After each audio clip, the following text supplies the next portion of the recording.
খুলনার ডুমুরিয়া উপজেলার শরফপুর ইউনিয়ন পরিষদের ৩ বারের চেয়ারম্যান শেখ রবিউল ইসলাম রবি হত্যার ঘটনায় এখনও কাউকে গ্রেফতার করতে পারেনি পুলিশ।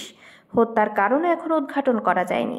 হত্যার ঘটনায় এখনও কোনো মামলা হয়নি। এর আগে শনিবার রাত ১০টার দিকে উপজেলার খুলনা সাতক্ষীরা মহাসড়কের গুটুদিয়া এলাকায় এই ঘটনা ঘটে। এদিকে চেয়ারম্যান রবিকে হারিয়ে শোকাতুর হয়ে পড়েছে শরফপুরের মানুষ।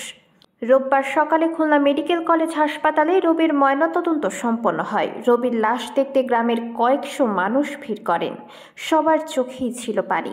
কান্নাজড়িত কণ্ঠে অনেককে বলতে শোনা যায়, রবির কোনো শত্রু ছিল না, কেন হত্যা করা হলো চেয়ারম্যান রবিকে। ৩ বারের চেয়ারম্যান হলেও খুবই সাধারণ জীবনযাপন করতেন রবিউল। তার বাড়ি শরফপুর ইউনিয়নের ভুলবাড়িয়া গ্রামে, তবে পরিবার নিয়ে থাকতেন খুলনা নগরের নিরালা আবাসিক এলাকায়। তার স্ত্রী সমাজসেবা অধিদপ্তর খুলনায় চাকরি করেন। ৮ ও ১.৫ বছরের ২টি ছেলে আছে তাদের। রবিউল ২ ভাই ও ৫ বোনের মধ্যে ষষ্ঠ। পরিবারের লোকজন বলেন, রবিউল ইসলাম মোটরসাইকেলে করে একাই চলাফেরা করতেন। প্রতিদিন সকালে ডুমুরিয়ায় নিজের এলাকায় যেতেন আর রাতে খুলনায় ফিরে আসতেন। গতকালও রাত ১০টার দিকে ডুমুরিয়া থেকে খুলনার উদ্দেশ্যে যাত্রা শুরু করেছিলেন রবিউল।